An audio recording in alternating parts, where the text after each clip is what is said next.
Hello everyone and welcome back to another video from Gameplay Classic. In this video, I'm going to show you how to change the control settings within the Street Fighter V game. So let's get started right away.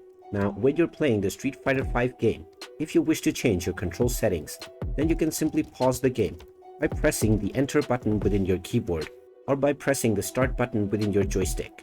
Once you pause your game, go into controller setting and you will see all of the different controllers that are mapped within your device. You can change your controller type from type A, type B, type C and custom. Now if this doesn't help, or if you are using a keyboard to play your game, then you can tap on button preview in order to see which button is mapped to which task. And if you wish to manually remap your keys, then you will need to go into main menu. After getting here, go into options and then tap on other settings. From here you can tap on keyboard settings and you can then go into redo keyboard mapping. From here you can reassign all of your keys into the various different actions within the game. And there you have it. That is how easy it is to change your control settings on the Street Fighter V game. If you find this video helpful, make sure you hit that like button and subscribe to our channel if you haven't done so already.